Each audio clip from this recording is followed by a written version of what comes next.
Déroule pour gagner est de retour chez Tim Hortons avec plus de prix que jamais. Cette fois, vous pourriez dérouler une carte Tim, une montre intelligente Galaxy de Samsung, une escapade Hilton ou même le tout nouveau Volkswagen Taos 2022.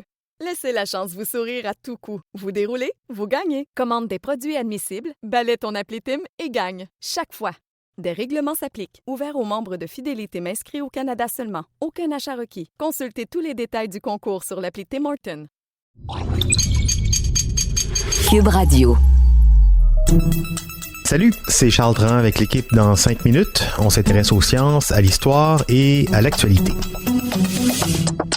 Aujourd'hui, on parle d'environnement et pour une fois, c'est pour communiquer une bonne nouvelle. On sait maintenant qu'il est possible, à notre échelle, à l'échelle humaine, d'inverser des tendances globales. On le sait parce que on l'a fait avec la couche d'ozone.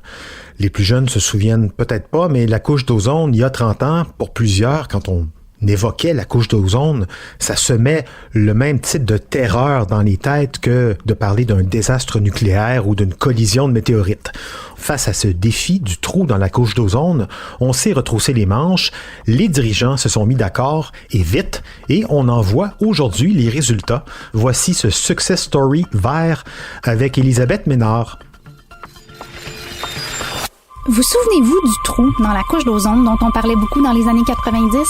Ozone is an invisible upper atmospheric gas that protects all forms of life on Earth from most of the sun. Toute mon enfance, j'ai entendu ma mère dire qu'il fallait pas acheter de spray net en aérosol parce que ça nuisait à la couche d'ozone.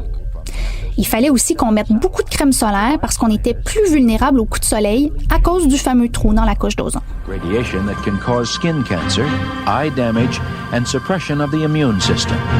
The harvesting of fish and plant life are also affected. 30 ans plus tard, bonne nouvelle maman, le trou est lentement en train de se refermer. Des chercheurs ont même découvert que la guérison de la couche d'ozone nous a permis d'éviter un réchauffement climatique supplémentaire de 2,5 degrés Celsius qui aurait été très dommageable. Et tout ça, c'est grâce au protocole de Montréal. Mais d'abord, on revient en arrière. En 1928, on découvre les chlorofluorocarbures, qu'on appelle les CFC. C'est des produits qui vont être utilisés dans les systèmes de climatisation et les aérosols notamment. Dans les années 70, des chercheurs commencent à émettre l'idée que les CFC pourraient être dommageables pour la couche d'ozone. Mais en l'absence de preuves, statu quo. Jusqu'en 1985, où l'Institut Goddard de la NASA découvre un trou au-dessus de l'Antarctique. Les dommages à la couche d'ozone étaient en fait plus importants que ce que tous les scientifiques avaient imaginé.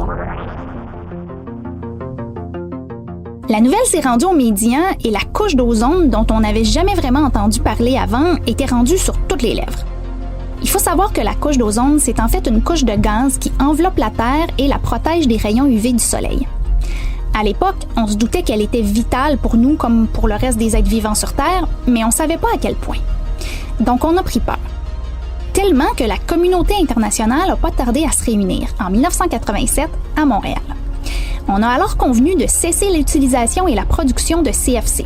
Le protocole de Montréal a à la base été ratifié par 24 pays et la communauté économique européenne. Mais d'autres pays se sont ralliés au cours des années et en 2009, il est devenu le premier traité environnemental à obtenir la ratification universelle. Donc aujourd'hui, dans tous les pays du monde, les CFC sont interdits. They need to take action locally, but they should think globally. L'ancien secrétaire général des Nations Unies, Kofi Annan, a qualifié le protocole de Montréal d'accord environnemental le plus effectif de l'histoire. Et l'histoire lui a donné raison, parce que le trou est lentement en train de se refermer. Et on estime que si les efforts se poursuivent, il devrait être complètement refermé en 2070. Le mois dernier, des chercheurs de l'Université Lancaster au Royaume-Uni ont révélé qu'on a évité un réchauffement climatique supplémentaire grâce à l'interdiction des CFC. Parce qu'en plus d'attaquer la couche d'ozone, les CFC sont des gaz à effet de serre très puissants qui retiennent la chaleur jusqu'à 10 000 fois plus que le CO2. Ils ont aussi découvert que la capacité des plantes à absorber le CO2 aurait été sérieusement dégradée sans l'interdiction des CFC. Sachant qu'on se dirige présentement vers un réchauffement moyen mondial de 4 à 5 degrés Celsius à l'horizon 2100, on comprend donc que le protocole de Montréal nous a permis d'éviter un réchauffement qui aurait atteint 6,5 à 7,5 degrés Celsius à la même date. Ça aurait été catastrophique. Ce n'est qu'aujourd'hui, 34 ans après le protocole de Montréal, qu'on peut mesurer sa pleine importance. Cette histoire, qui se finit bien, nous montre aussi que les décideurs sont capables de se réunir et de prendre action collectivement pour protéger notre environnement.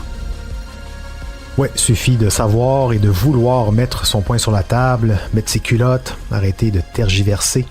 Ce serait bien d'arriver avec des résolutions fermes à l'occasion du prochain sommet de la Terre qui aura lieu à Rio en 2022, 40 ans après le premier sommet de la Terre de Rio en 92. Merci beaucoup, Elisabeth Ménard. C'était en 5 minutes.